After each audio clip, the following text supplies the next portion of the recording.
खूनी कुआं। सीमा गर्मियों की छुट्टियों में अपनी नानी के गांव आई थी।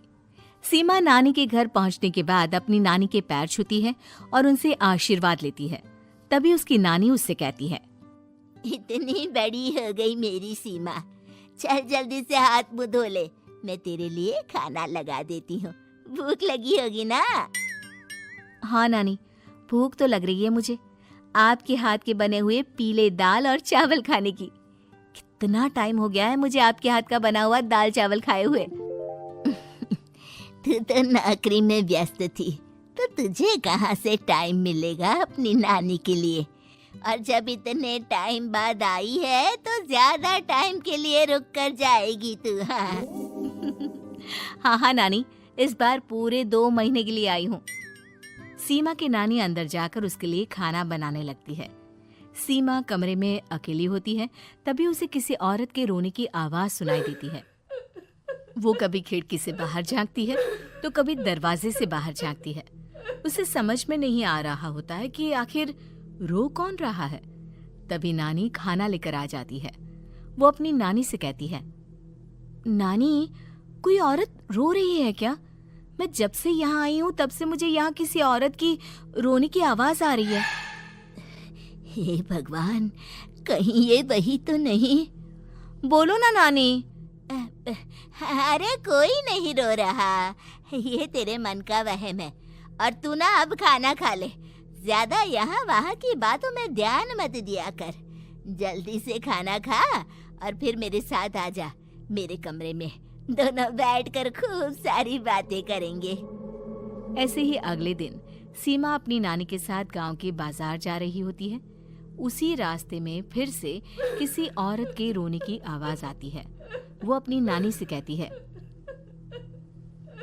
अरे नानी, क्या सच में तुम्हें अभी भी किसी औरत की रोने की आवाज नहीं सुनाई दे रही? मुझे किसी औरत की बहुत बुरी तरीके से रोने और चीखने की आवाजें आ रही है। मैं बहुत परेशान हूँ नानी, आखिर ये कौन है?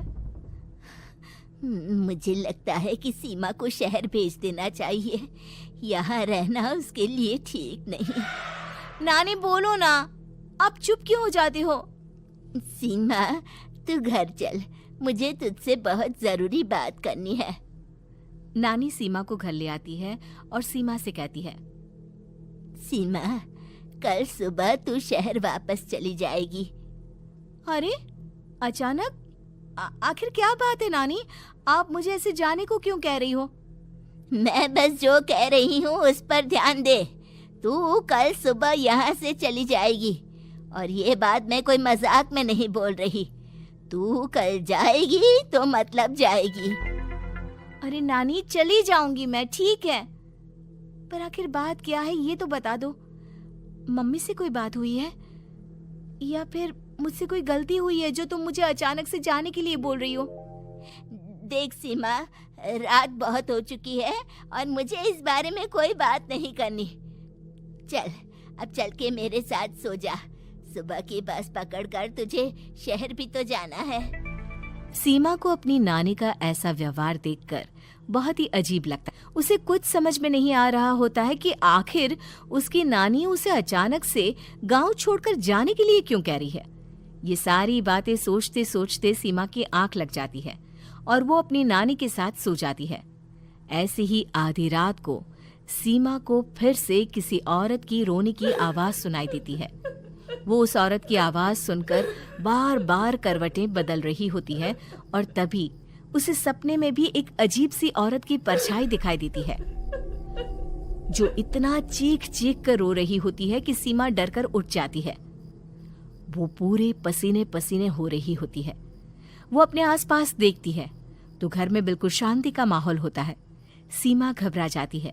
वो अपनी नानी को जगाने की कोशिश करती है, मगर उसकी नानी नहीं जगती। सीमा को फिर से उस औरत की रोने की आवाज सुनाई देती है। आखिरकार सीमा अपने आप को रोक नहीं पाती और वो घर का दरवाजा खोलकर बाहर निकलती है। आखिर ये माजरा क्या है? आज तो मैं पता करके रहूंगी।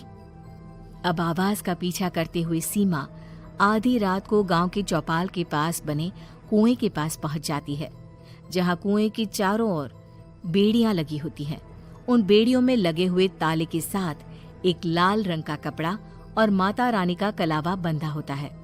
उस कुएं में से सीमा को किसी के रोने की आवाज आती है। सीमा परेशान हो जाती है। इस कुएं में कौन है? कौन है यहाँ? सुनो, कौन है? कौन रो रहा है? वो चिल्ला चिल्ला कर पूछती है और साथ ही लोगों को जगाने की कोशिश करती है, मगर किसी को भी उसकी आवाज सुनाई नहीं देती। अब सीमा खुद उस कुएं के पास की बेड़ियों और तालों को खोलने की कोशिश करती है और किसी तरह कुछ देर की मशक्कत के बाद सीमा उसको खोल भी देती है।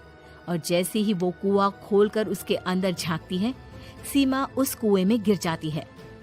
इतने में उसकी नानी की नींद भी खुल जाती है और सीमा को पास ना देखकर नानी परेशान हो जाती है। नानी घबराकर पूरे घर में उसे ढूंढने की कोशिश करती है, जिसके बाद उसकी नानी और सभी लोग उस खूनी कुएं के पास जाते हैं और सीमा की नानी कुएं के पास खड़ी होती है। सभी गांव वालों और सीमा की नानी को सीमा के चिल्लाने की आवाज आती है। बचाओ, कोई मुझे बचाओ। मेरी बच्ची, हम आ गए, हम तुझे बचा लेंगे। नानी, मुझे यहाँ बहुत डर लग रहा है। यहाँ इंसान की कटी हुई मुंडिया, हाथ, पैर और कंकाल है और खून भी है। नानी, मुझे डर लग रहा है। आप सब मेरी मदद कीजिए, नहीं तो ये खूनी कुआं मेरी बच्ची को भी खा जाएगा।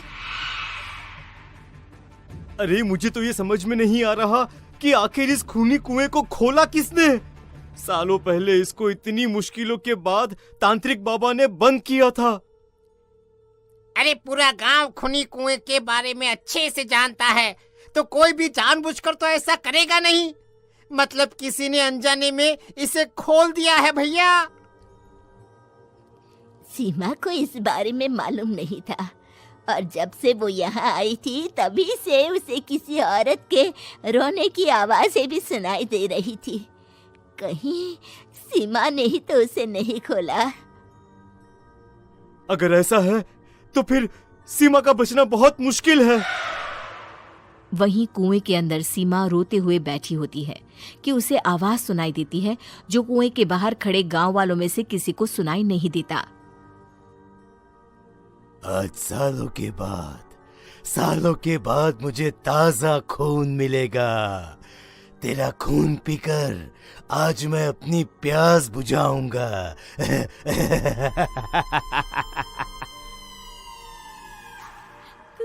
कौन है?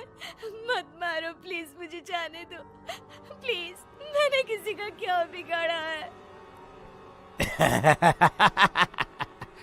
वो तुझे मरने के बाद पता चल ही जाएगा। जितने में गांव वाले और सीमा की नानी कुछ सोच पाते, उतने में उन्हें सीमा के चिल्लाने की आवाज आती है और अगले ही पल सब शांत हो जाता है। क्या हुआ? सीमा, मेरी बेटी। माफ करना बहन, लेकिन अब सीमा वापस नहीं आएगी। हमें एक बार फिर से कुएं को बंद करना होगा। गांव वाले तभी तांत्रिक को बुला कर लाते हैं।